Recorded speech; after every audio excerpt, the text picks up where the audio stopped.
recording on Saturday, April 29th, 2023 at 4:12 p.m. Eastern Time.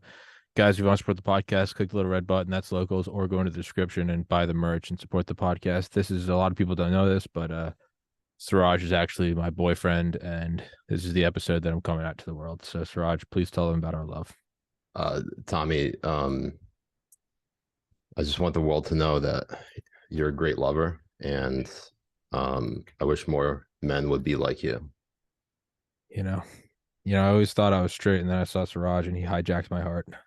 I just want My people have a tendency of doing that. doing it very well. Well, if we haven't Hijacking that is. This is a joke about 9/11, everybody, because Siraj doesn't have perfectly white skin like me, so therefore I assume he's a terrorist because I'm an American, right? That's the joke. If you guys haven't fucking picked up on it by now. Well, as always, I don't actually have an idea of what to talk about, and other than bullying people to bring myself up, I don't really have any other real values to myself or my personality. Sarge, how you doing, buddy? I'm good, buddy. I'm good. You know, it's Saturday, just chilling. We're living the dream down here in actually overcast Florida. And by But it is what it is, you it's know. Fallujah. But why do you have why do you have so many dog pillows? I'm not I'm not angry at it. I love it. So that's Ernie right there. What up, Ernie? And he's kind of become an internet sensation a bit. Okay. So like some of the stuff back there is fan made, and so like the portrait of him over here, That's amazing. what it is of him as president, that was made by my brother-in-law. This was made by loyal Habibi, and then these two are made by my wife's cousins. That's fucking incredible. Yeah, Dude, it's pretty wild. But it's awesome. I never get fan made shit like that. I either get like the coolest support. It's someone that's like, I'm never gonna look at your locals, but here's $100, and I'm like, I'm okay with this transaction. Or it's people that are like, do you have a secure email that isn't Gmail? Because I'm privy to some knowledge about the flat Earth.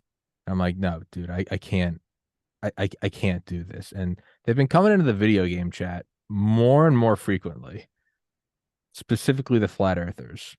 Mm-hmm. And I kind of beat them to the past now. I just say, hey, like, before you go on this long spiel, I'm just going to take a stab in the dark. Is the last point you're going to get to that it's the Jews? And when they say yes, I say, dude, I don't fucking want to hear it. I've heard it all. I've heard it all so many. Some of them go, how'd you know? And I'm like, because you're all the same. You mean nothing. And everything is the same.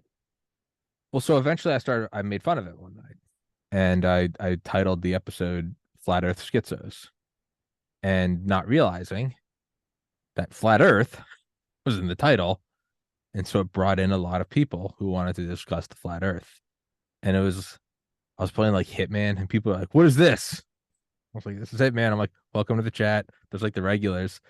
And they're like, what evidence do you have of the firmament? And I'm like, what are you talking? And if like probably 30 minutes into it, I was like, oh fuck, it's the title of the show.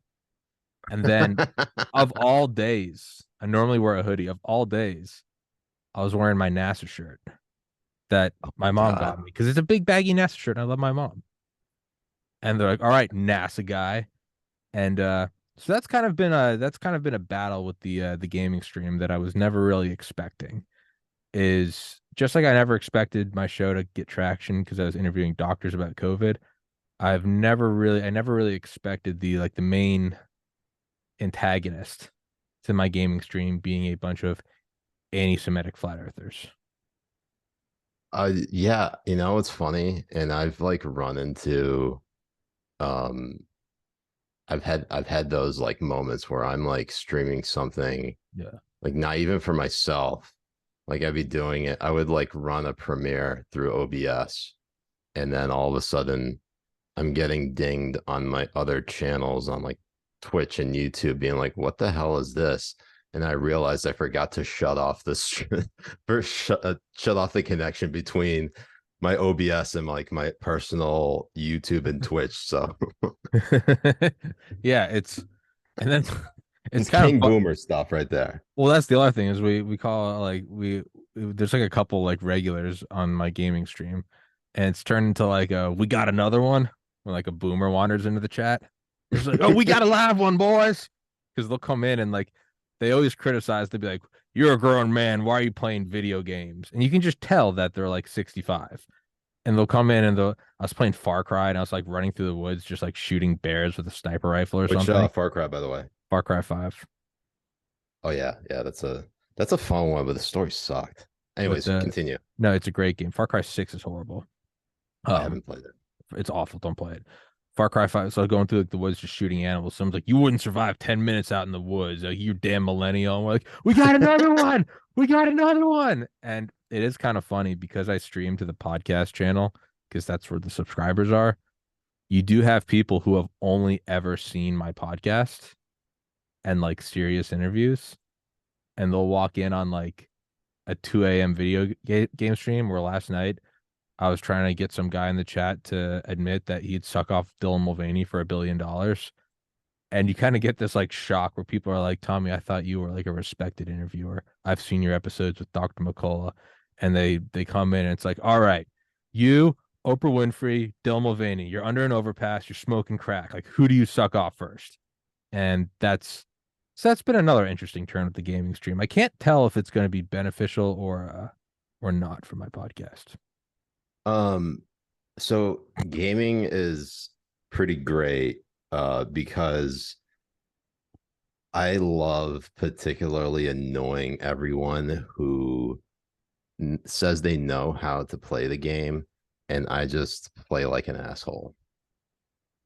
And the most recent instance of that is playing Elden Ring, in which I specifically do not do what I should be doing. And it just, to me, it just makes me laugh because I know I should be doing it, but seeing the chat just light up being like, Siraj, what the fuck are you doing? It just a certain amount of like satisfaction does something for like you. I get that dopamine rush, you know? Yeah. No, I get that with like Ghost Recon, Far Cry, Red Dead. I'll never play a single story. I'll never play a single level aside from like what is required to start the game. Like Grand Theft Auto 4. I will play the first level where you go drop off Roman and get a cell phone because then you can enter cheats. And then that's the limit. I will not play any more than that. And that's how I love playing games. And I like unlocking every skill point, every weapon, every like weapon modification. And then once I've done that, I'm kind of finished with the game. I don't actually want to hear the plot. I don't give a shit. But the last couple nights I've been playing Teardown, which is just like this physics simulator. Huh. Like, I don't even know if it has like Portal. No, it's kind of like mine. I've never played Minecraft, but everyone says it looks like Minecraft. It's just like blocks, and there's kind of these like in-depth cities. It's like the best destruction simulator I've ever played. Like, oh wow, this looks interesting. It's looking it up right now. And you can get all sorts of weapons. You can like light buildings on fire. They'll never burn the same way twice. And like you get gunships. You can like light up an apartment building with like 105 millimeter like howitzers, and it blows up, and like you see like bunk beds and like tables falling out and crashing on the street. It will slow down your computer. It's maybe the most satisfying game to ever play. I might have to check this out. Oh wow, it came out in 2022. Okay. Yeah, no, right. Yeah, and I think it's pretty cheap. It is. You can fuck around with it for it. It's what you always imagined video games would be when you're little. You're like, by the year 2020, this is what games will be like, and they're not. But Teardown's there, and for the last couple days, I've been kind of like feeding the OCD in me, and I've just been taking time to destroy every single building in a map, and then vacuum it up. Because if you vacuum it up, it takes stress off the CPU, so you can actually get frames back by vacuuming up all the rubble. I've been doing that for like, so that's that. So it only starts to tear down, I guess. No pun intended. Fine, pun was intended. Tear down your CPU. Yeah. If you just have everything just strewn about. Well, you can only destroy so much. So you can like turn on structural integrity mods. Because some of it's like you can blow up a skyscraper except for one brick in one corner, and it will hold the whole building up. And it's kind of bullshit. So you can turn on like structural integrity mods where, if I drive a tank through an apartment building, it'll start to like cave in on itself. But it's very Wow. intensive. Yeah. It is it's kind of a weird catch 22. If you actually demolish buildings, the game crashes, but you're supposed to demolish buildings. So you have to I've found that you can kind of have your cake and eat it too. Destroy a building and then you got to vacuum up all the rubble. The vacuum doesn't make sense. It's a vacuum. It can suck up cinder blocks. Don't think about it. It just works. So are one of those weapons an airplane? Oh yeah, no, 100%. You can fly 737 right into the World Trade Center. I'm buying it right now. Absolutely, Loading up Steam absolutely. as we're doing this. Fuck Pornhub. You can do that. So the World Trade Center is actually the biggest mod you can get. Are you serious? There's a 1-to-1 scale World Trade Center. It is Wow. fucking enormous. It's ridiculous. Like you actually have to use like the Iron Man mod just to like fly around it like in a reasonable time. This is all in Teardown. Yeah. Tear down World Trade. It's all free shit. It's amazing. It is insane. I tried to take down the World Trade Center last night. It kept crashing my computer. They have like so one of the things they have is they have mini cities, and it's the World Trade Center for scale. That would be like the tallest building, and that would be like 10 feet tall. And it's all just kind of on a much smaller scale. You can kind of tell it's not like a normal scale because you like knock it over and it falls over, and it's like it's clearly the size of people. But it's the only way you can do it without crashing your computer. So like the other night, I took like I think 4 hours with a minigun, and I just leveled all of Manhattan. And then I took a vacuum and I vacuumed it all up. And then I went back and removed all of the sidewalks too. And it was people were watching this and like, why the fuck are you doing this? And there's this one stoner named Drew Bob who watches my show. And he's like, Tommy's fighting crime. If there's no buildings, there can be no crime. So I'm like, Drew Bob and I are cleaning up the mean streets of New York. And it's probably just like the least number of stream viewers I've ever had on a live stream. They're like, dude, play Ghost Recon, play Insurgency. And I was like, I'm fighting crime and I'm not going to apologize for that. Like, I know what I am. If there that line, if there were no buildings, there'd be no crime, is one it makes me think of. So like back in the day, I used to do McLaughlin Group, and one of my boys got a screenshot from one of the episodes I did. I was like one of the panelists, and are you familiar with MEMRI? MEMRI, the Middle Eastern Media Research Institute? No. Basically, what they do is it's like Media Matters, but specifically focusing all of their energy on broadcasting, broadcast or putting out broadcasts or sort of like pointing out the problematic things that it's said in the Muslim world in the Middle East. So like it would be on TV shows, it'd be clerics. And so like you could usually all the captions are just by themselves because they're usually taken verbatim from the actual like the translation. They're all hilarious. Yeah. But the one that they started doing this on me. One of my boys started doing this on me, and like the caption reads, if we kill the poor, there will be no communists. I saw a meme where it's this guy walks up to like this fat commie, with like neon hair. And he goes, communism has killed 100 million communists. And the guy goes, yeah. And then the guy asking the question goes, yeah, as you were. Yeah, people don't realize that communism kills the most communists. I'm kidding. No, that is a fact. Am I against? Well, it always also kills everyone else. Depends on whether the people that they're killing are actually communists or not. So, well, that wasn't real communism. Oh, that's right. Real communism hasn't been tried. Real communism hasn't been tried. Well, in that case, fucking 9/11 wasn't real terrorism. It's true, because real terrorism hasn't been tried. It has never been tried. Mr. Carrigan, is that a threat? No, that's just banter. We've been tailing Siraj for about 15 years now. Dude, it's been over 22 years. 22 years.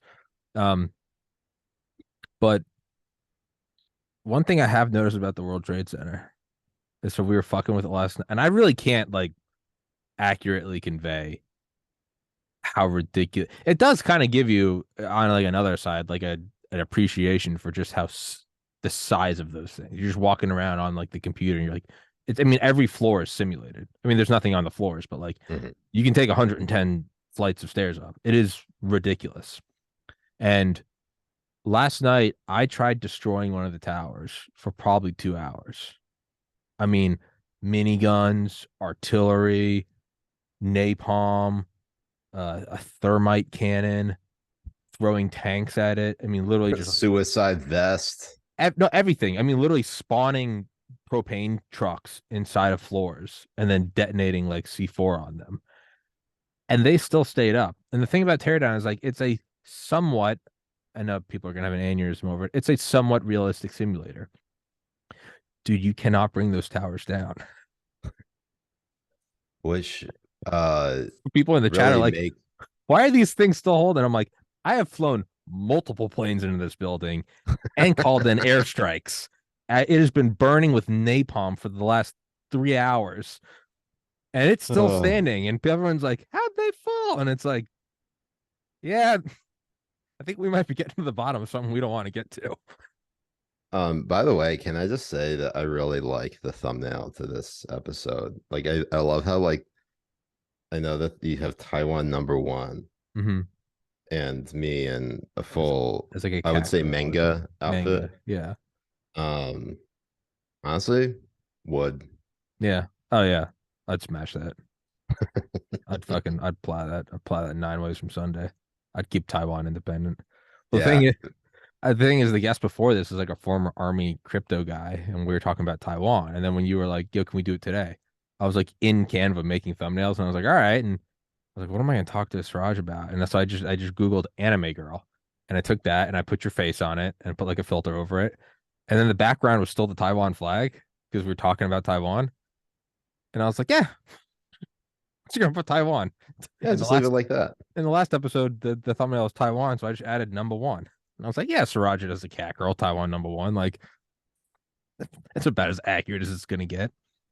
Yeah, no, it's one of those things where that very much fits my brand. I appreciate it. Yeah. Well, you do have great thumbnails of you just sniffing Biden. Or Biden sniffing me. Yeah. It is pretty it's more reciprocal. Yeah. Between the two of us. It's so nice. It's consensual. It's consensual. Yeah. Not all the time, but mostly. I mean, like for me, like when I sniff him, he always welcomes it. Yeah. Sometimes I'm like, Biden, I'm not in the mood right now. But that's his thing. Yeah. Is you not being in the mood. I know. It's like it just basically a sign to him to just like sniff even more. Yeah. It's like a bull seeing red. Yeah. Your only problem is like you're not 7. Yeah, I know. I mean, but I look young for my age, right? Yeah. I mean, I've seen you in a miniskirt. You can pull it off. Speaking of just slowly descending into madness, right before we started, I found this sticker on the floor in my studio, and it says Q. So that gives me I think that's a sign that QAnon's what does it say? It's just a sticker with the letter Q. Huh. I don't know where the fuck it's from. I truly have no idea, but to me that's what do you think it's Q for? I think it's QAnon, and I think that means that we're winning the fight. Are you sure it's not Q Iran? Oh fuck. The Quran. Oh my god. Do you think that's the real happening? QAnon? Finally, welcome to the Dean, Tommy. Am I in the inside now? You are on the inside of this hijacked plane of truth that we're gonna fly into a building called power. We are hijacking a plane of uncomfortable red pills into a tower of patriarchal oppression. Yes, and that I don't think people understand that the real feminists are the ones who are pushing back against the transgender wave of feminism. Oh no, we're approaching full inversion of reality. Like we've been getting close to there. Trump's a Nazi, and then we're funding the Azov Battalion. Trump's gonna bring us to World War III, but Biden's doing it, and it's stunning and brave. A man is not a woman. A woman is not a man. If the most beautiful women of the women of the year are all men. The women getting all like the Tampax ads are guys with dicks and balls. We're approaching full inversion, which I'm kind of excited about because it means one of two things.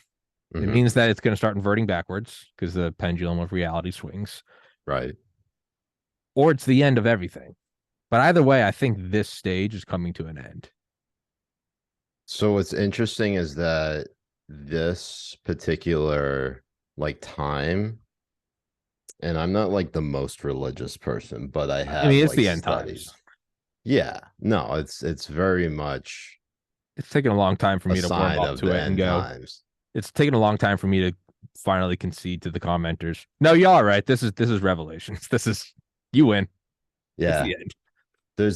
There's that component where, and I know it's I don't know if this is in the Quran or the Hadith, but it's like part of like the scholarly sort of interpretations of like the sign of the end of times, the approachment of Judgment Day. One of them is when men dress like women and women dress like men, and it's not entirely alluding to like, you know, actual gender reassignment surgery. It could easily just be like cross-dressing and drag. So really when drag came about, that was the sign of the end of days. Well, but now pushing it on kids. Yeah, I mean, J. Edgar Hoover was a cross-dresser. Yeah, and he was a fabulous cross-dresser at that. Yeah, and he was like great at fucking counterintelligence. People are like, he was wiretapping everyone. I'm like, yeah, because he was fighting dirty communists. Yeah, he was wiretapping everyone because if anyone knew about his cross-dressing, he was going to call in a fucking bomb threat. Yeah. Yeah. Holy. You know? Do you know J. Edgar Hoover was wiretapping a young John F. Kennedy back to pre-World War II? That sounds actually, I don't know if I heard that before. That's kind of fascinating. That sounds on the money, honestly. 20 years before he was president. Well, I mean, his dad was hyper wealthy, so it wasn't like it was random. It's fascinating that the FBI has like somehow kept its hands clean over the JFK assassination. All fingers are pointing over to the CIA. Yeah. In addition to obviously, you know, the Soviets, but I don't know how the FBI got away with that. Yeah. Pretty good of them. Yeah, which then makes you think that's probably by design. It was probably the CIA using the FBI and then being like, yeah, just blame it on the CIA. Everyone blames everything on them. Oh yeah. You know, I wonder what the rhetoric was like back then. You know, like just what do you if mean? Twitter existed during the JFK assassination. Holy shit. How insane do you think things would be? TikTok doing a TikTok about the JFK assassination, like literally the day of. You almost wonder if it would be so buttoned up just because of like culture at that time. Like I wonder what it would be. It is weird though, right? Because we all have access to social media, so all of our retarded voices are engraved in history.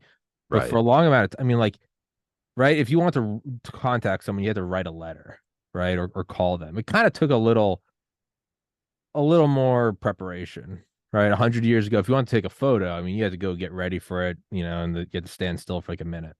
So you don't kind of have these bursts of thought, right? You mean go back 2,000 years ago. If you were going to carve something into a rock, you weren't going to carve LOL. You're going to carve something that you'd been thinking of for a while, something profound.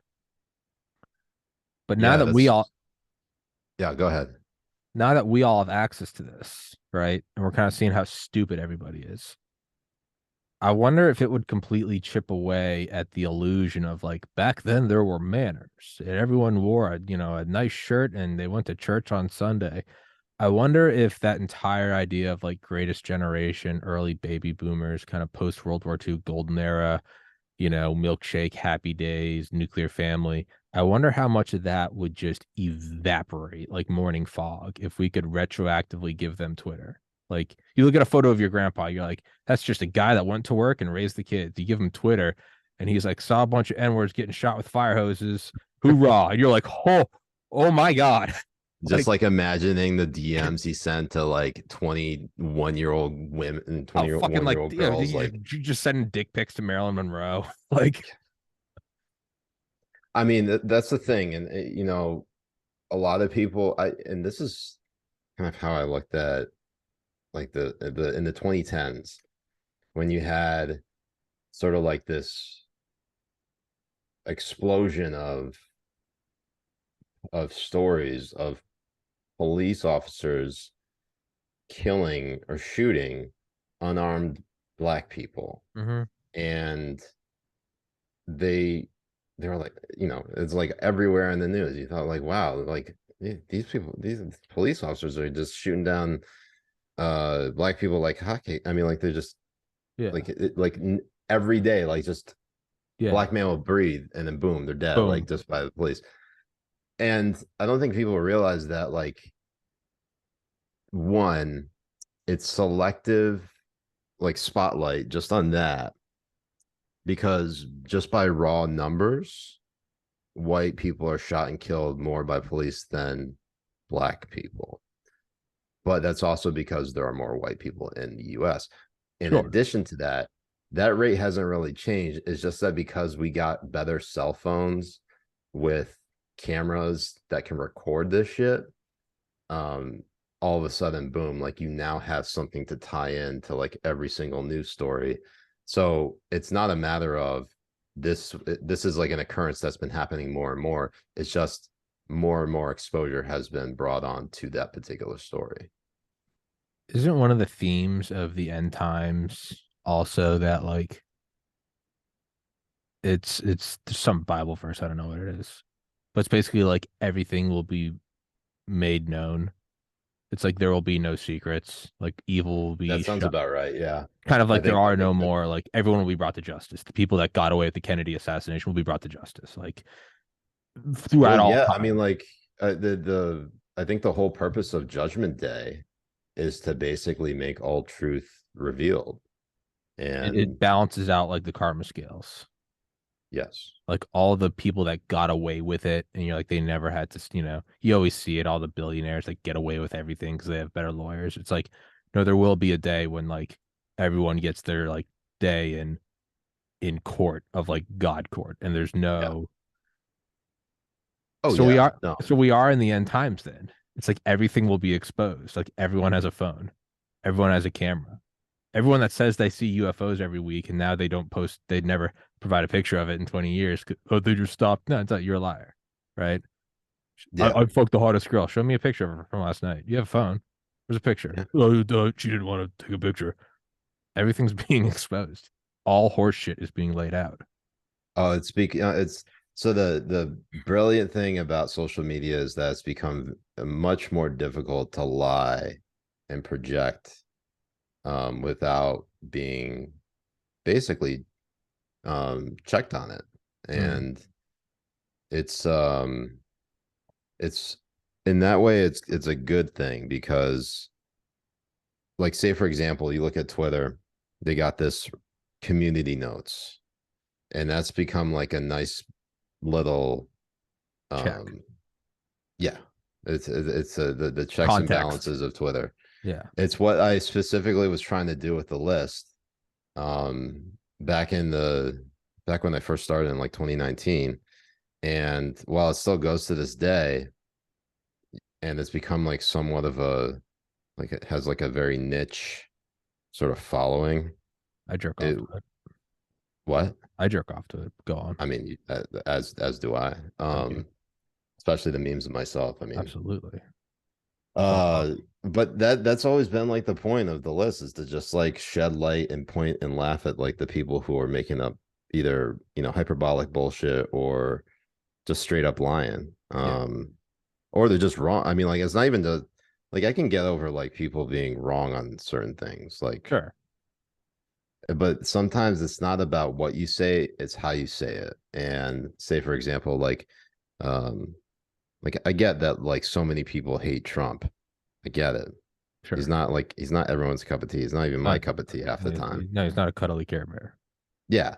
But it's like, for example, when his first wife, Ivana Trump, passed away, there were just liberals coming out of the woodwork being like, the wrong Trump died. Like, and it's just like that to the level of like derangement. That's where I'm wondering, like, man, do you guys like do you like see yourselves saying this? Like, if like anybody with like of your political opposite said that sort of type of rhetoric, you immediately start to try to cancel that person or shame them in any way, shape, or form. It's just, it's pretty amazing. It's everything's become tit for tat. I've largely sort of taken a step back from commenting on the day-to-day of politics because it's all bullshit, all of it. There's nothing, like, there's so many important things going on.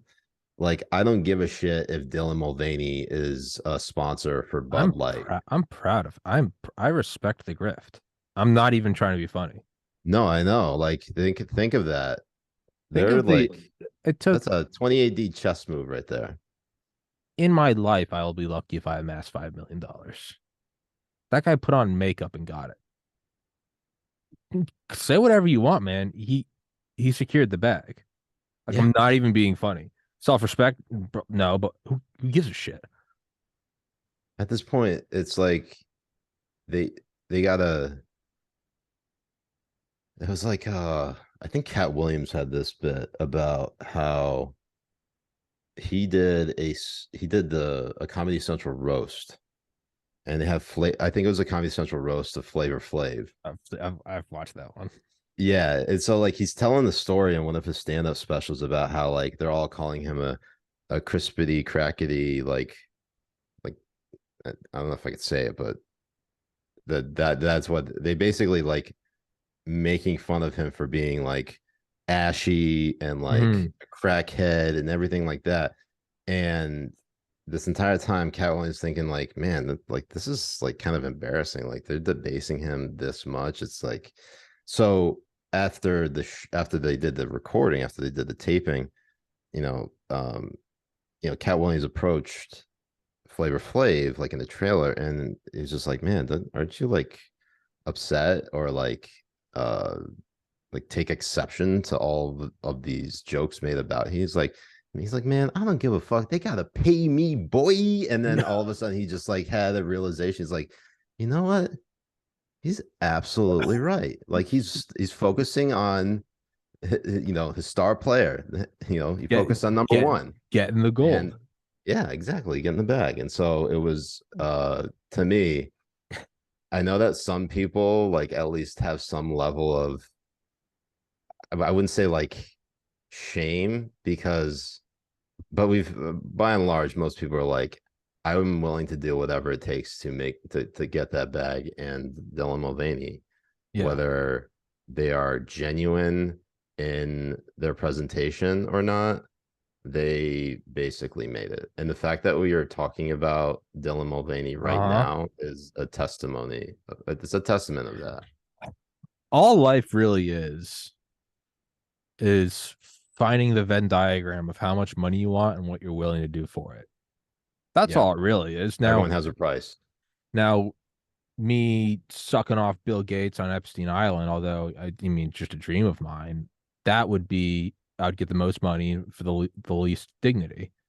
Now, me going and getting a job I don't like, but the salary is consistent, I'm still doing something I don't want to do for money. Mm-hmm. So unless you become an ascetic Buddhist sitting in the streets begging, you're playing the game and you're selling out to a degree.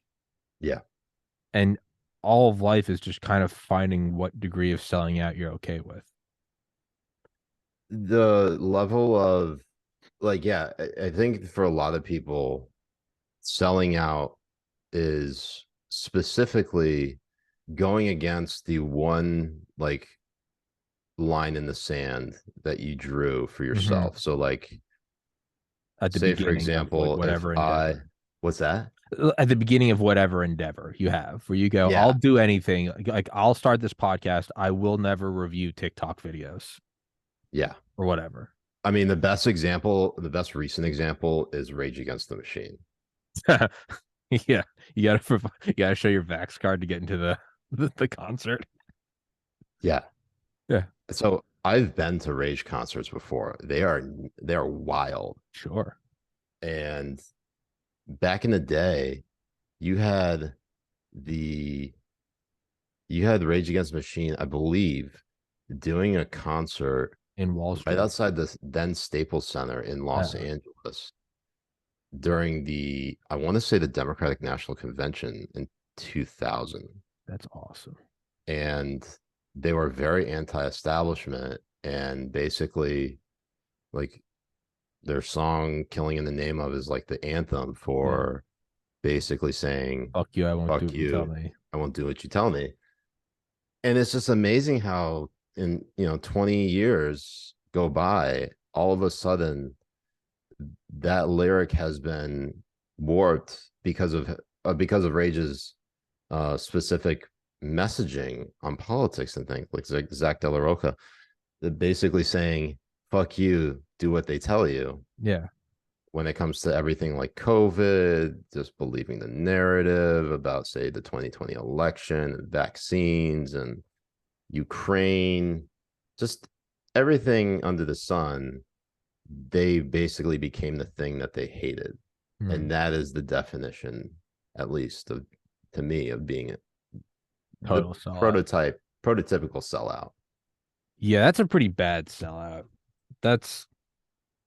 That seems kind of worse than Mulvaney. Yeah, because Mulvaney wasn't like there wasn't Mulvaney did not become famous. Mulvaney did not become famous for being an actor. Like Mulvaney may have put Mulvaney on the map by doing Book of Mormon, but that didn't like cement Mulvaney into a household name. It was specifically the trans stuff. If I got sponsored by Pfizer, that would be the sellout. Yes. And this podcast today has been brought to you by Pfizer. And guys, if you want any one Pfizer, does your world have too many people? Do you got a Malthusian itch that you just can't reach? Reach out to Pfizer. We'll take out the third world useless eaters. Here we have spokesman Henry Kissinger. Deal the ball. Thank you, Henry. Yeah, it's bro. How is Henry Kissinger still alive? He's 99, man. I think his 100th birthday is coming up. I've been trying to get him on the show to no success. He won't answer any of my emails, but I've been trying since 2020. Know what email is? I don't think so. Yeah, his 100th birthday's in less than a month. Yeah, I've been sending.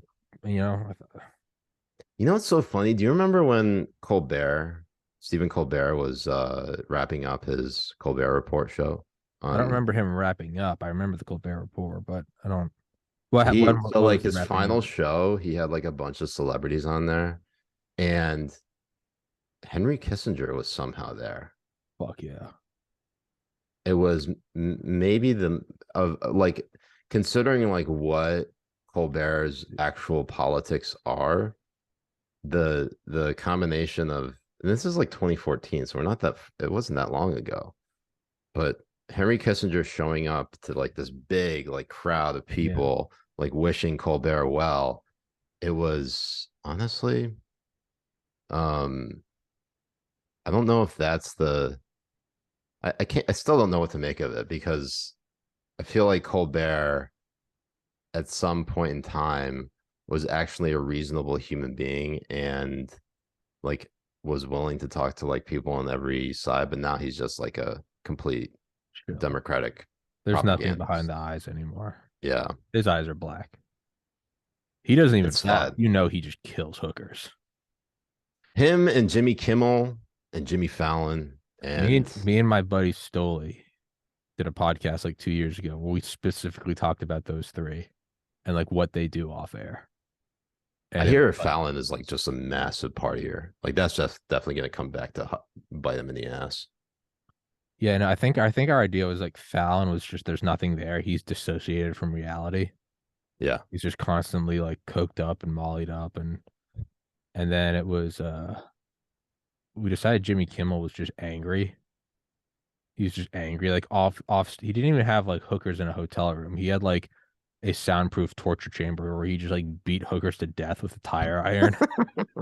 And like they'd have to clean them up an hour before the show, like they'd have to like hose them down, like hose the brains off. It's just like dismembering hookers and screaming. And I don't remember what Colbert was. I think Colbert was just catatonic. You take him off stage and there's just blackness behind the like he has a look on his face like he's staring at a demon.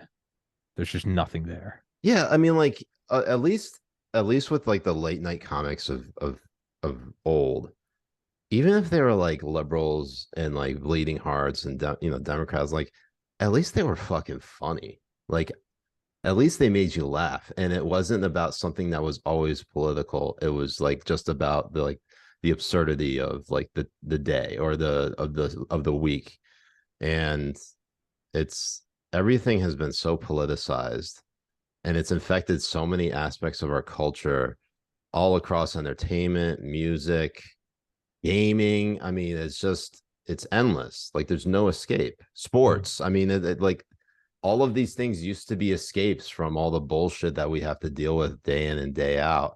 And when it's constantly inserted into every single thing, like even things like climate change, like guys, like protesting at an event that where most of the people probably already agree with you, like that actually doesn't turn anyone into like, oh, we got to do this now. That's like, no, fuck these people. Like actually let's like accelerate this whole climate change thing. Cook some more. Let's just drop a tactical nuke on every single like square mile of this world.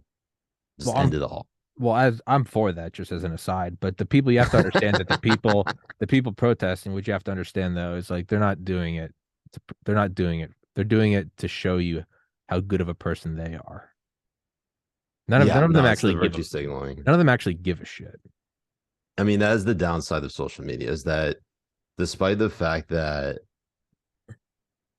it has become harder to bullshit people, the main like bullshit subject is people signaling their virtue. Like I was making a joke the other day, and I used one of those memes of like me being a pregnant man, and I had like I was like my head was photoshopped into like a trans man who was pregnant, and I get like a bunch of I get like a bunch of pushback from some family members being like, you put that on a trans body, that's inappropriate. Like apologies to all the trans people in this thread who's everyone in my family. Yeah. None of them are trans. Yeah. There's at that point, it's just like are you taking offense on like on behalf of an entire community? Like, do you assume that everyone within the trans community is so thin-skinned that they can't take like a self-deprecating joke made about me, not even about them? It's weird. It's a weird mentality. It is funny. Yeah. If I make disrespectful or inappropriate terrorist jokes, it's like the person who laughs the hardest is Siraj. Oh, right? 100%. When I have my buddy Aaron Shepard on here, black guy, went to medical school, works at NASA now. He comes on here and it's like, you know what I love about like medical school is like it really is like equal opportunity hatred. They hate all of you, regardless of your race. They want you all to fail and kill yourself. Like, but if you say that to him, I was like, yeah, Aaron got it. And Aaron's like, oh, it does help being black. Like, if I make that joke, it's evil. But no one laughs harder than Aaron. So that is, again, it's this weird. I mean, this is a bit of a stretch, but who gives a shit? Is like saying Heil Hitler. All the Nazi brass always saying it. No one wants to be the one that didn't say it. Hi Hitler, hi Hitler. No one wants to be the one that doesn't say it. It is, and it's a stretch. I get it, but it is the sort of like, well, I'm an ally. I'm a trans ally. Well, I'm a trans ally too, and I don't like climate change. Orange man's bad.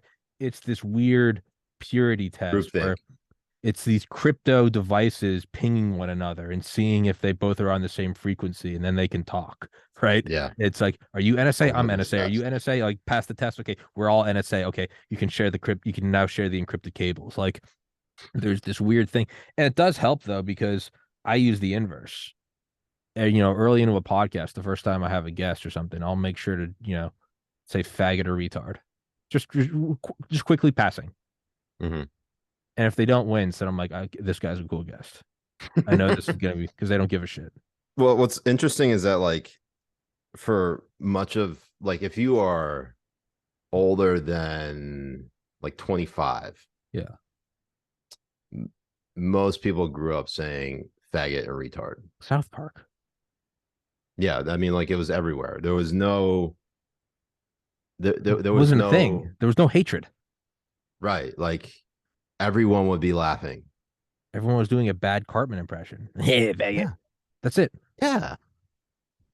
It's just amazing to me that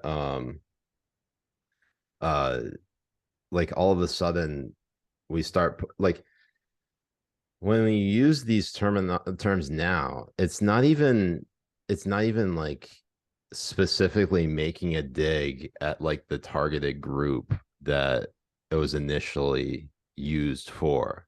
Yeah. It's appropriating it and specifically using for someone who we think is like either doing something stupid, is stupid, or you know, like anything in between that. Yeah. Well, this is And kind all of of a sudden that's become like, well, like if these people really don't want to claim ownership, like if they really hate this word so much, why are they continuing to claim ownership of it? well, and that kind of comes into this point perfectly.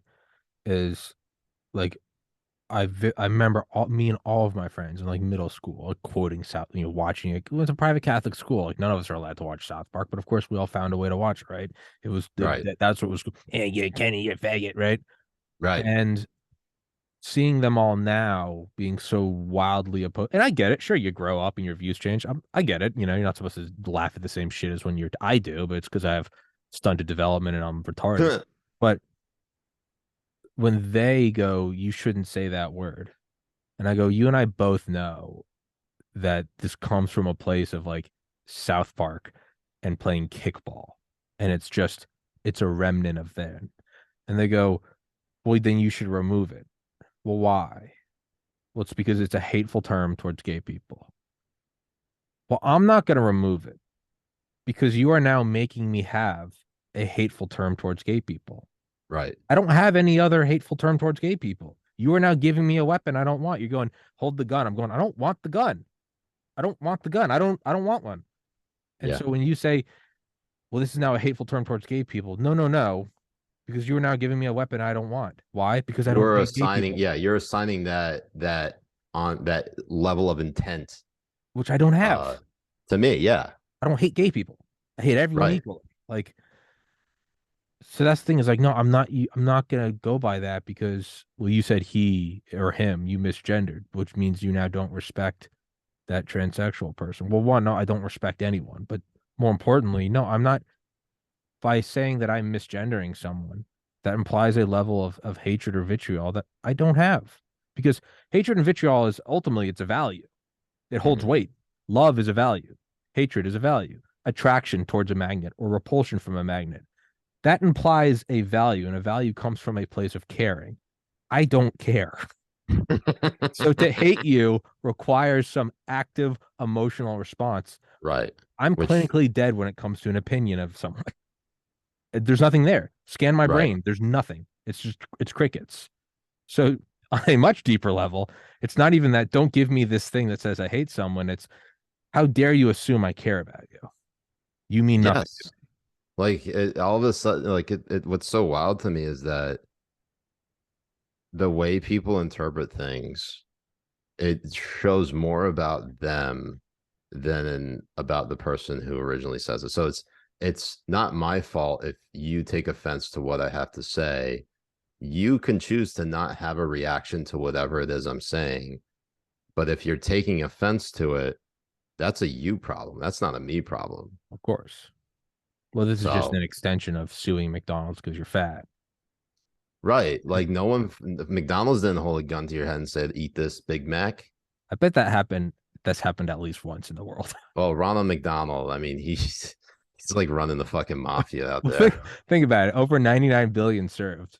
At some point, just through the law of averages, someone had a gun to their head eating a Big Mac.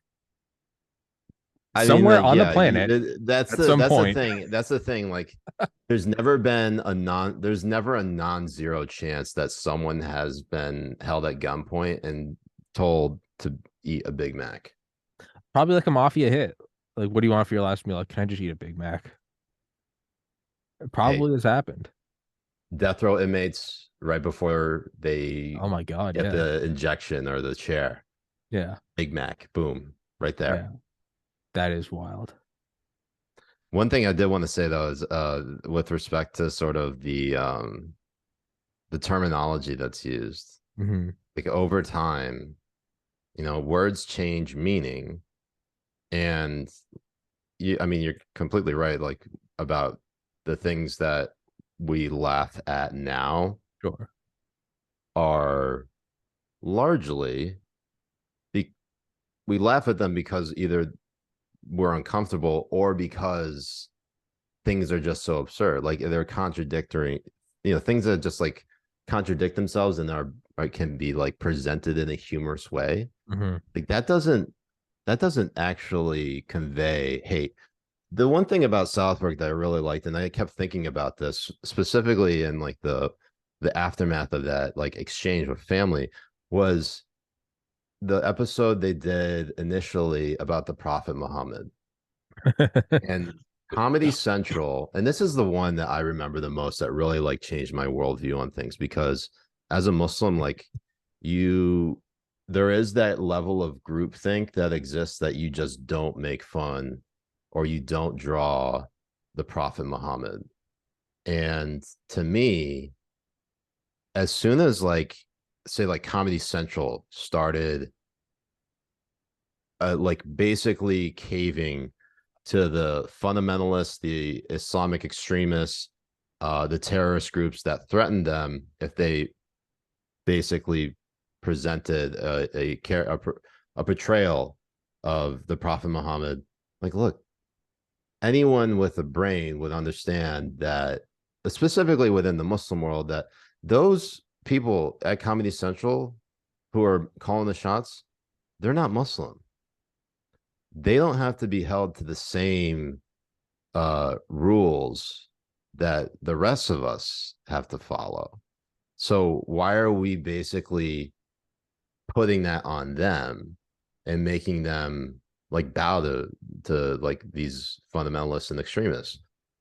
And the one quote that I think it was from either Kyle or Stan, but either way, from South Park, was that either it's all okay to make fun of or nothing is. And that was what, like 18 years ago. I remember it was like 2005, 2006 when that episode aired, and Comedy Central specifically axed any portrayal of the Prophet Muhammad. So what South Park did right after was portray Jesus basically like crapping all over George W. Bush. And that went completely uncensored. Fine. It was that, and then I think they tried to do it again with another episode, and they obviously blocked out the Prophet Muhammad. Even like Prophet Muhammad being in a teddy bear costume, that was censored, right? So like anything. In that same episode, they show every single like super best friend, which is like Moses, Jesus, Buddha, you know, Vishnu. Yeah. Like you'll see Jesus, or I think Jesus do like a line of Coke. And they have no problem with it. And it's the, you know, like that to me is where we're heading. Like, do people really think that like people within the trans community are so vulnerable and so fragile? Like even like within like people who are disabled, they're so fragile that they can't like take a joke. Like, no, that's actually showing a level of like internal bigotry you have for that community. They can't possibly defend themselves. Right, that they can't defend themselves, and they don't have the same like sense of humor that the rest of us have. Like that actually is a level of bigotry that we haven't really oh no, it's exposed hilarious. as much, because if we were, they would just completely like a lot of these libs would just completely short circuit. Well, that's why it's fun not to expose it. Just to let them so? keep just to let them keep going. right? If I'm like counterintelligence and I know one of my agents is taking money from the KGB, I'm gonna let it run on for as long as possible and like map out the whole network and get all the evidence I need, and then throw him in jail. So to me, I'm like, so What an analogy. thank you, sir. But for me, my logic is this: is like, don't point it out because it's funny. So like, don't say a word. So when they're like, so when they're like, how dare you say that? They're on, have you ever seen that video where like some guy goes to like Harlem and he goes, do black people need IDs to vote? And they're all like, yeah, sure. And where's the DMV? Like, yeah, it's in you down on 5th and 21st. Where do you vote? Oh, over there.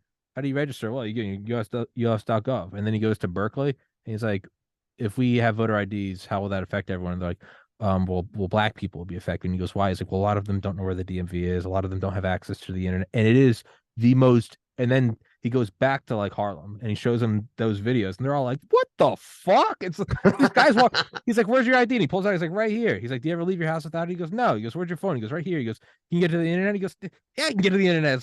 It's fucking 2020. He like looks at him and then go back to Berkeley and it's like, well, a lot of them don't have access to the internet or don't know how to use the internet. And you're like, oh my God. And so when you do this, the reason I don't point it out is because it's funny. And I want there to be as many thousands and millions of hours of videos and tweets and everything documented on the internet forever. So when that it finally does get observed, it's all cemented and can't be deleted.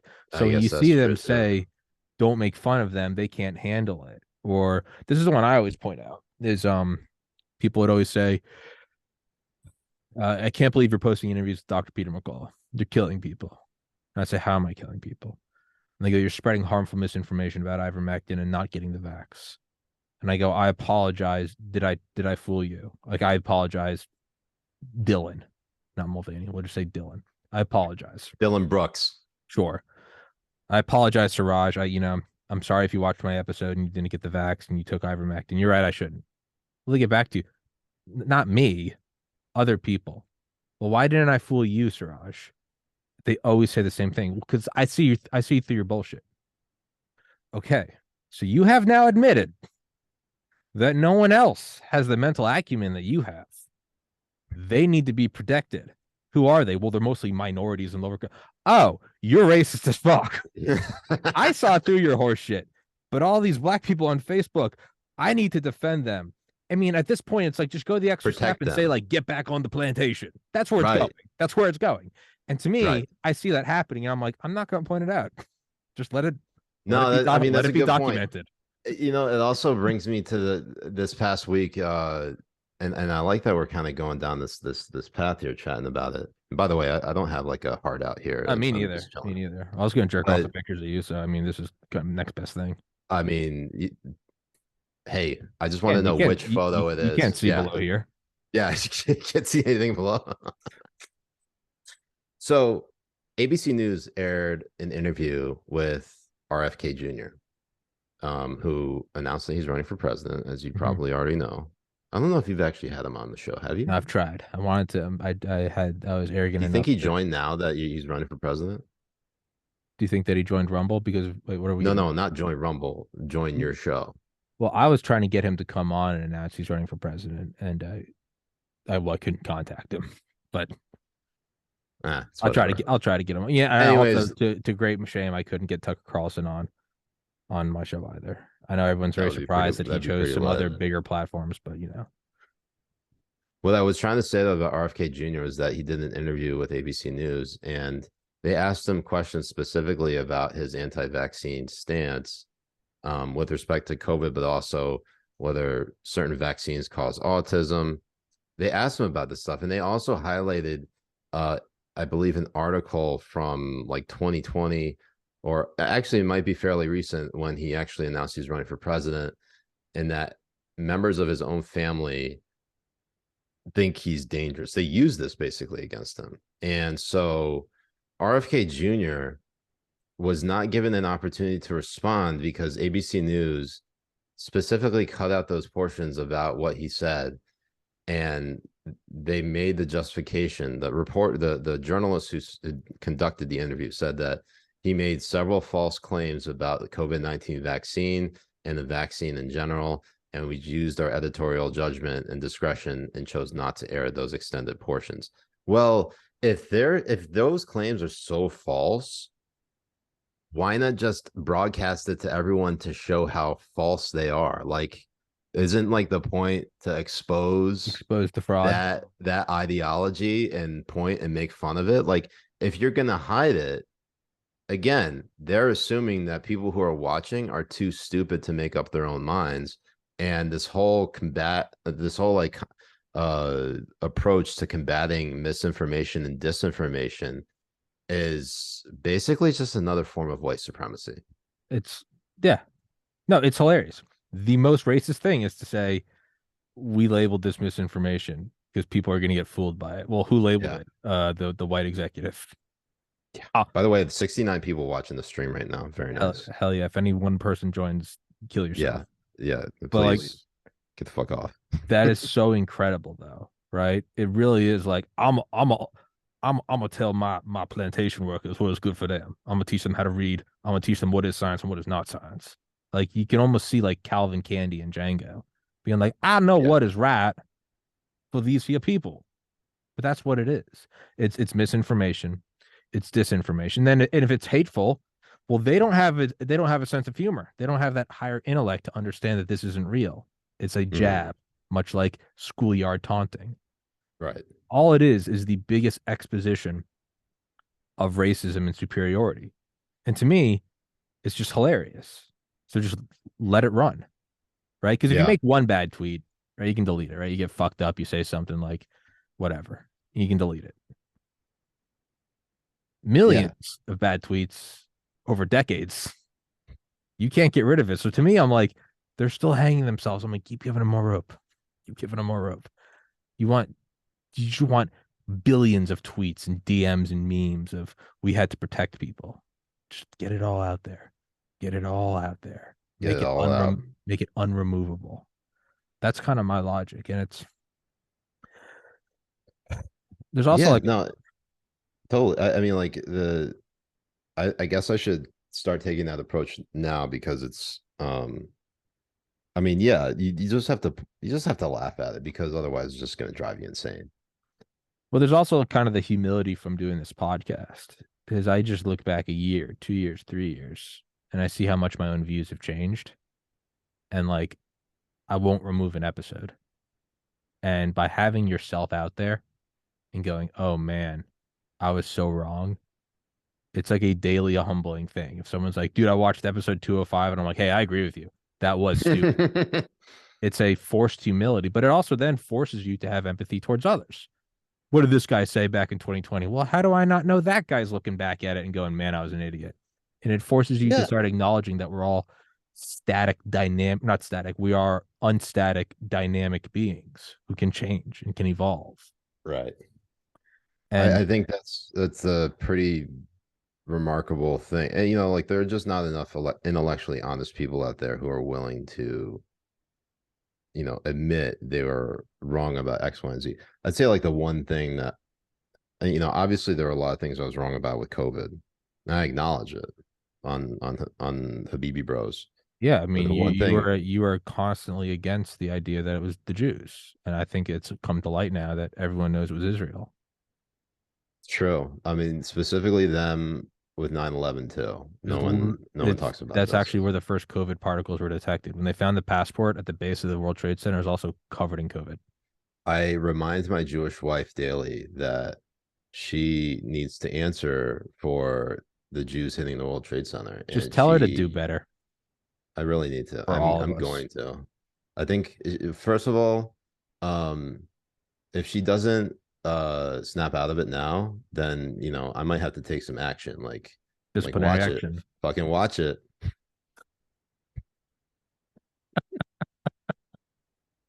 There's that component, but also with respect, what was it? God, COVID, wrong about COVID, intellectual honesty. Oh yeah. So like things about like say the COVID vaccine to even things like the Kyle Rittenhouse trial. Yeah. Having initially seen what this has like been such a learning experience for me because I now no longer react like knee-jerk reactions to like anything that's breaking in the news. Yeah. I now sit and wait and What else am I avoid not seeing? participating. Yeah, I avoid participating in the initial discourse because usually what the initial discourse is oftentimes either misguided or just straight up wrong. Yeah. So like everything with respect to like say those things I just mentioned, all of them turned out to be like the complete, if not the exact opposite, at least a pretty significant departure from what the actual story was or what the narrative was at the time. Yeah. And that really humbles you because you know, if you've like said something that lives out there forever for anyone to see, even if you delete a tweet, like, you know, the internet is forever. So I think it's definitely helped me form my arguments a bit better because I will tell you, I don't have the answers to everything. And if I am providing some analysis, say, for example, like Tucker leaving or like his show being canceled, everyone thought he was initially fired. Turns out his show was just canceled. He's still under contract. So they're keeping him basically, keeping a tight lid on him, at least as far as I know. But even with the initial discourse, like, you know, they thought that he like was quote unquote fired for like this, giving this like religious speech at Heritage. We won't actually know the full story because this comes on the heels of the Dominion lawsuit being settled. And Bongino was one of the first people to be fired. And this all happens in the span of what, 2-3 weeks? And you're telling me that all of these three things are not related? Was okay. Bongino on Fox? Bongino was on Fox. He had a weekend show. I really do live under a rock. Yeah. So Dan Bongino was fired, and then a week later, Tucker was fired. So, or his show was canceled. So that's the thing. Like, I could be wrong about anything here, but if I'm just trying to connect the dots, which is what I tell people I'm trying to do, given the available information in front of me, this is how I would interpret it. And again, when new information becomes available that say counteracts that narrative or counteracts that analysis, or even just completely contradicts it, then I'll basically realign my view on that. So I think like and for some reason that itself, like just being able to like think like that has like turned, like people have basically pigeonholed me into like this right-wing sphere where I'm spreading dangerous misinformation and disinformation and trolling people and making fun of everyone and everything. When really I don't give a shit. And two, like this is like your projection on me. Like this is not like I've always viewed myself as like being moderate and independent. Like that's just me. Like sometimes I've said I'm conservative, sometimes I say I'm liberal, and sometimes I'll brand myself as one or the other. But ultimately, like even those two like ideologies, they're constant, they're very dynamic, they're never static. No, the things that conservatives once valued, liberals once valued, and vice versa. I mean, think of like 1960. Don't trust anyone over 40. Don't trust anyone over 30. Don't trust the man. Yeah. Where the fuck is that? I want to make a note about that that kind of critical thinking. I got to go pee really bad, so you're gonna hold it down. Oh, that's okay. If you want to end it here, that's cool. No, I'm gonna come back. I'm gonna make a note about that critical thinking thing, and then we can wrap it up. Okay. I just really got. All right. Let the man pee. Tell everybody where to find you. Let him cook. I can be found on Twitter at Siraj Hashmi if you haven't actually checked it out. The one thing I'll tell you about this is that I don't engage in any like nuanced debate. It's very rare for me to do that. What I will do is just post memes and shit post until basically the end of time, because I realized that I would be wasting a whole lot of valuable time arguing with idiots online, and no one wants to waste their day with arguing with idiots online. So I think with that being said, if there was one bit of wisdom I would impart on all of you, is that don't trust Tommy. Tommy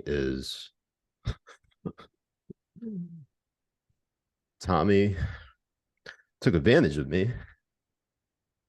I just can't wait for him to come back and actually see that, because he's currently going to pee right now.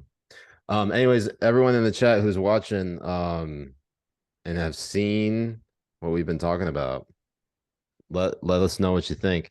We got Ernie over here in the background. He's taking a little snooze. Yeah. I know that the thumbnail says Taiwan number one, and I'm in manga. But I will say this: Taiwan is number one. Well, they are. They are. I just wanted to establish that. Everyone else is not even a close second. Not even a close number two. But like, did you wash your hands, Tommy? Absolutely not. Attaboy. Man, somebody lick those hands. Somebody in the chat made the point the other day. I was like, I always recognize Taiwan. And they're like, yeah, if somebody asks about China, I'd be like, oh, you mean West Taiwan? West Taiwan. But to the critical thinking thing, it actually is poetically going back to like the video games and people having an aneurysm. Like, you're not playing it right. Mm-hmm. There is something you can actually do with critical thinking and not being a reactionary and not going along with it. And it's one of my favorite things to do. And it's download like an open world game.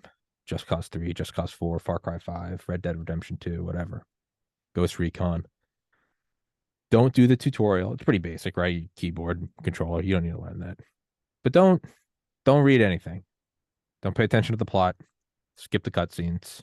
Only do a mission if you have to open the game. And then just choose a point on the farthest point away from you on the map, and then just walk there. What I normally do is the first thing I do is acquire weapons.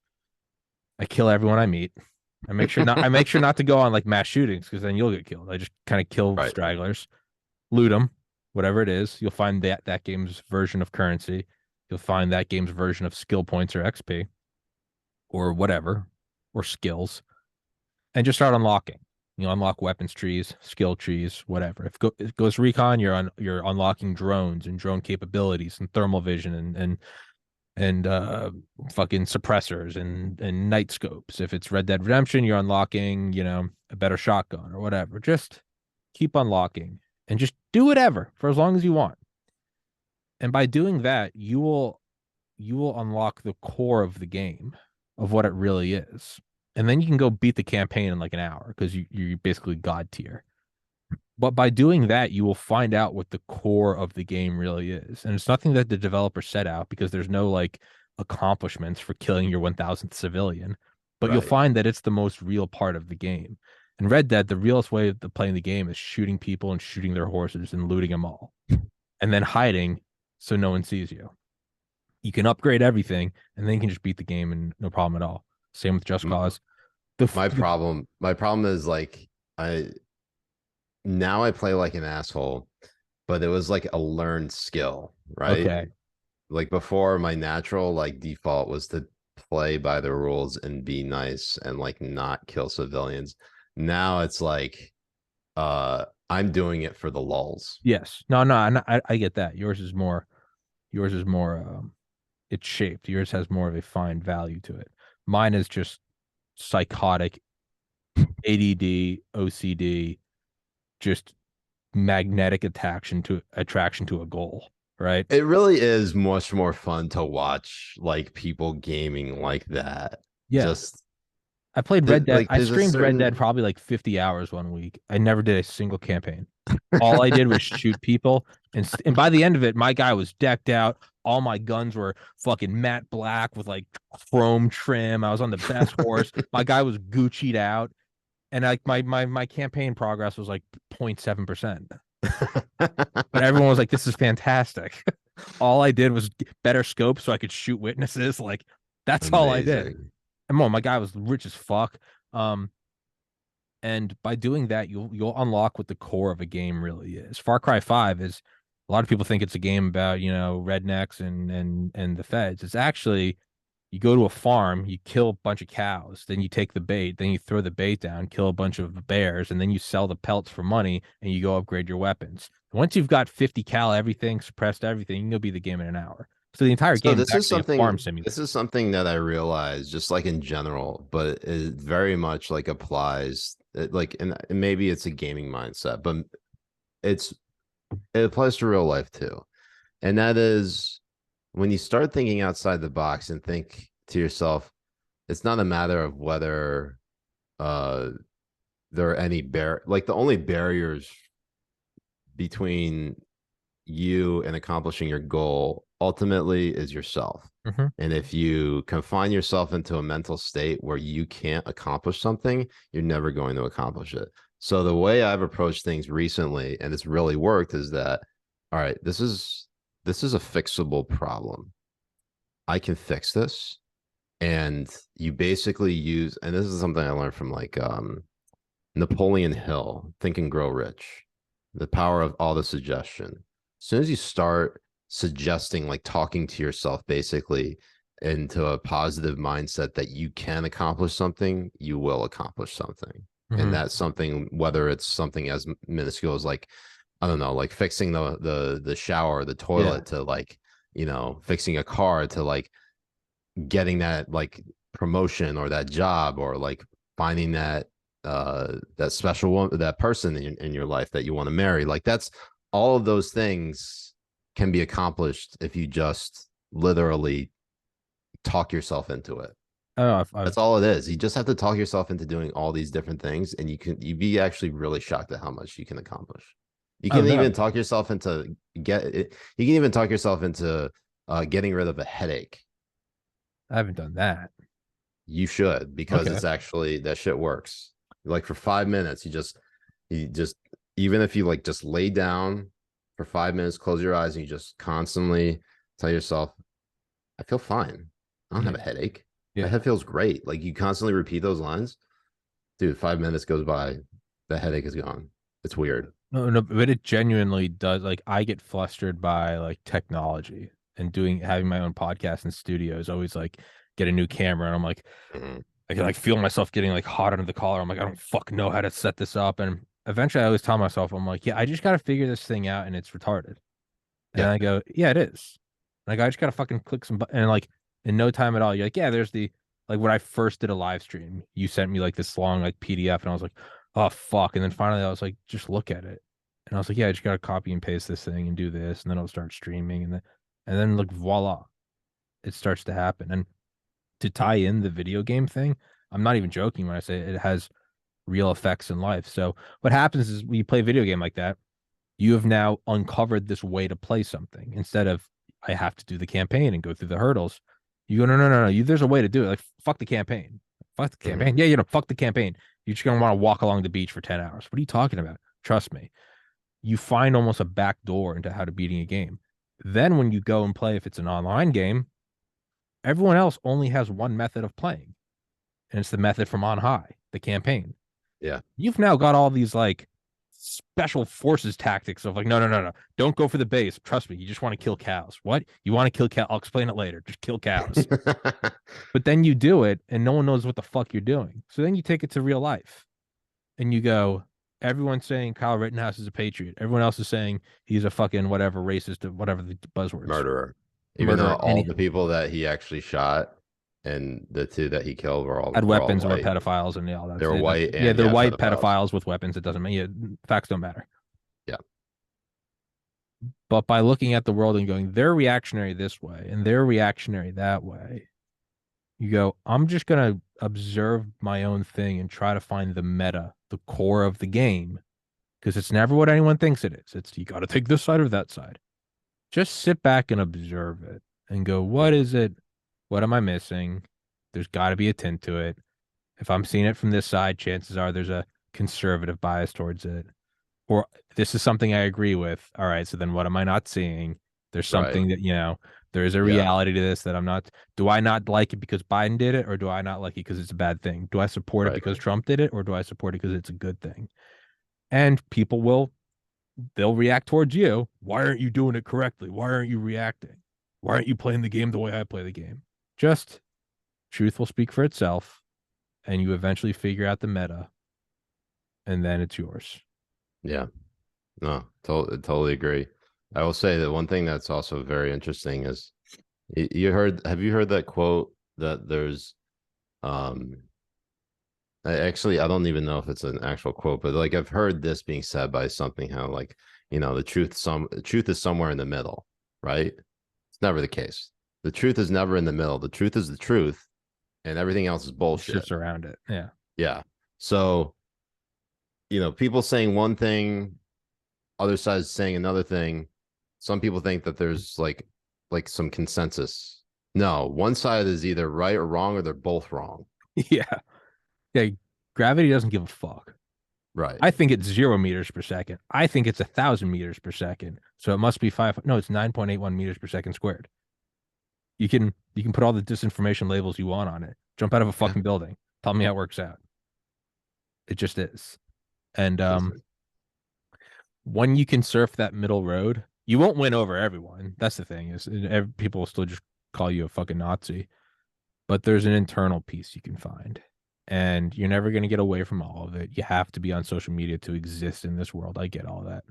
Which sucks, because that is so much power that these companies have. But it also just is. No, it just is, but it's not. It shouldn't be that way. No, and nothing should be anyway. It probably sucked once fucking trains were invented. You're like, man, I had a real monopoly on the horses, but now there's at a certain point you go, trains are. I might as well figure out how to play the game. It just is. It's just what it is. I'm gonna operate within it, and you can really find some internal peace. You're not going to convince anyone else, but you can keep yourself from going through the highs and the lows, the anxieties and the excitements. Is when you learn to not react. That you want to be a rock that's been flowed over by the river, and there are no sharp points of view that prick you. You just kind of observe it all, and you've been smooth. You've taken a bite of so many fake news articles and retweeted so much horseshit in your life that you go, yeah, I'm probably wrong on this one too. And yeah, no, once you like realize that, say one thing that is like the predominant narrative, like if as soon as you understand that one thing is wrong, then it goes to the point of like running through every single story in your head, being like, wow, was I wrong on all this shit? Yeah. And it really, I mean, it's both terrifying but also refreshing, because it's basically entering into a new like chapter of yourself and your intellectual growth. And it's a new perception of the universe. Yeah. It's not one or the other, terrifying or, peaceful.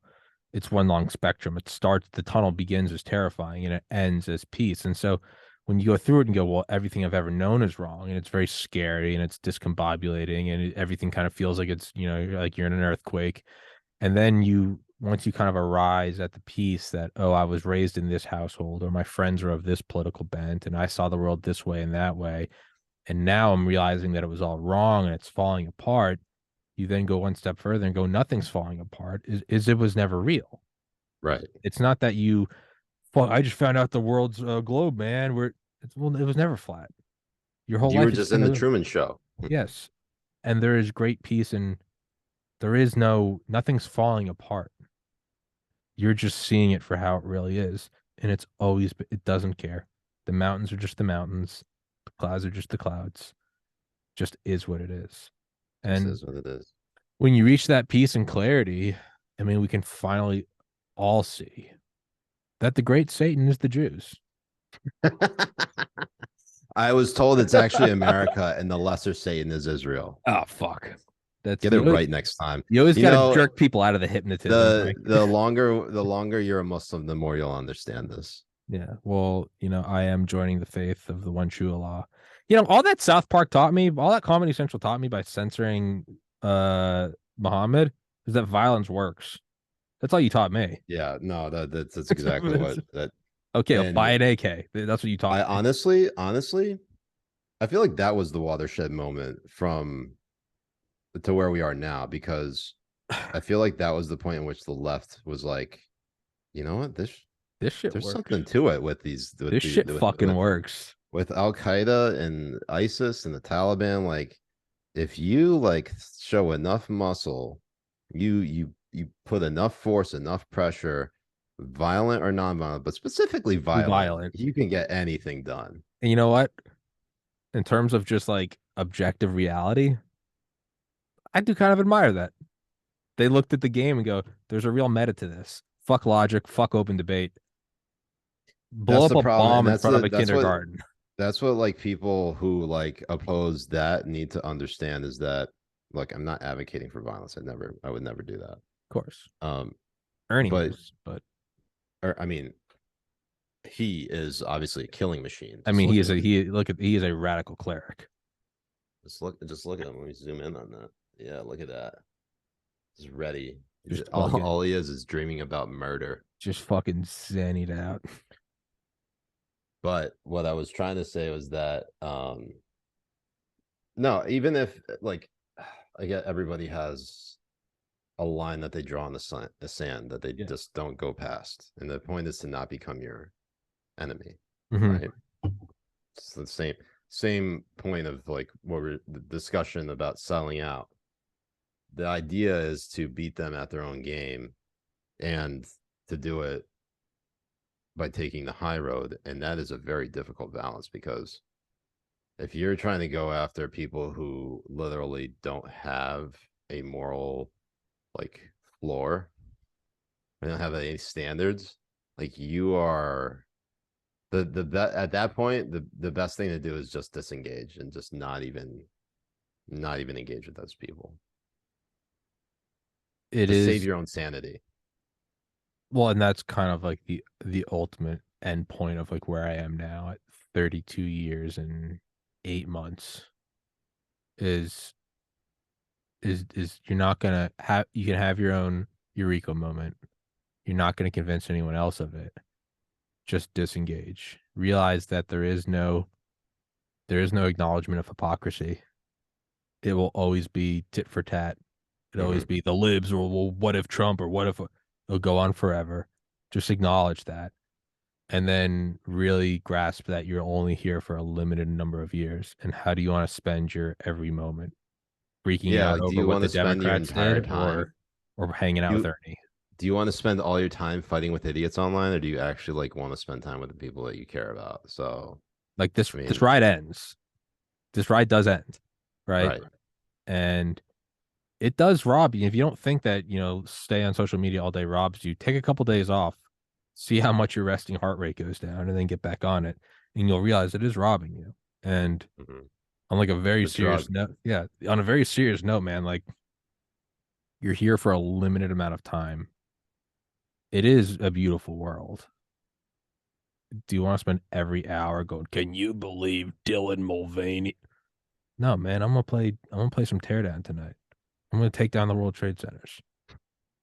And I find joy in that. Oh, man, it's just, that's the thing. Everyone, if you're watching this right now, just gotta answer yourself the question of what makes you happy, and then just do that. Yeah. And that's it. That's all you really need to do. Yeah. Now, some things might make some of y'all happy that I can't legally condone. So don't do those. But you can meet Ernie. And Ernie will show you the way into paradise. He is our leader. He's our king. I didn't even realize this entire time you were wearing an Ernie shirt. I designed it myself. You go to Habibi Bros. We have a premium store on Bonfire, but in the premium store, that's so sick. Fuck yeah. Well, guys, go to the description. Follow Siraj on Twitter. Follow his show, Habibi Bros. Don't make me look like you. By the way, if you Google Siraj Hashmi Habibi Bros on the Rumble link won't come up on Google. Everything but Rumble will come up. Oh yeah, because Google is specifically suppressing Rumble, which is what Rumble is in the middle of a lawsuit, antitrust lawsuit. In. Hell yeah, it's sad. Which Your is Twitter why we keep our presence on other sites like YouTube, just simply because we need like a funnel. Yeah, and we don't post all of our content on YouTube, but we will post some of it. Yeah. So YouTube is the great Satan. YouTube. YouTube. Heard it here, guys. You heard it here. We're not afraid to talk Heard it here about first. We're not. You We're heard not it afraid. here first. Where We're not. Fucking the guy behind my podcast is gonna call me after this and be well, like, hey, what's funny is that you know, you could probably get away with saying that on YouTube. No, I'm not saying that I actually believe that YouTube is run by Jews, but they're actually run by Indians, which are objectively worse. Yeah. Being a Pakistani, Indians are just objectively worse. They're dirt. But the fact that like YouTube would not like censor you based on like making those jokes, but they'll censor you on like trans stuff. They'll censor you on like anything that could be like construed as hateful. They like everyone is like off limits except for Jews. Yeah. So it's like a reverse racism. Well, the Jews are smart enough to know that we're just kidding. That's right. It's that, but also it's because they're Nazis. But also it's racist to assume that like all of those groups don't have like a sense of humor. Well, that too. It's the racism. Yeah. No, they're Nazis. Exactly. So there's really no winning. So just do what makes you happy. Yeah, nothing's gonna make you happy. Support my podcast. That's really the only important thing in this life is support my fucking podcast, so I can take Siraj away from his wife. I'll adopt Ernie too, and I don't know. We'll become sort of some weird hyper transsexual. We will get sewn together at the hips, and we'll have Ernie. Yeah, I mean physically attached to one another. We're gonna take trans to a different level. Joined by the hip. Yeah, the trans person. I don't even know. Trans jihad. Trans clone. No. Trans Siamese. We gotta flush this thing. We gotta work on that. It's gotta work on that. That's the next project. Well, anyway, early happy birthday to Henry Kissinger and all the other saints out there doing the Lord's work. Guys, please go follow Siraj. Don't make me look like an idiot. Go give him a couple subscribers. Go throw him some shekels. But also follow this channel. Hit that like and subscribe button for our boy Tommy. Yeah. Yeah. Or Ernie help this man get to 17K subs. Help this man get to 10 million subs, or Ernie will visit holy fire upon your house. Inshallah, Ernie. Inshallah, Ernie. Siraj, thank you so much, man. Thank you, Tommy. Pleasure. Great hanging with you as always. The pleasure's all mine. And if anybody's offended by this podcast, hang yourself and stream it. Thank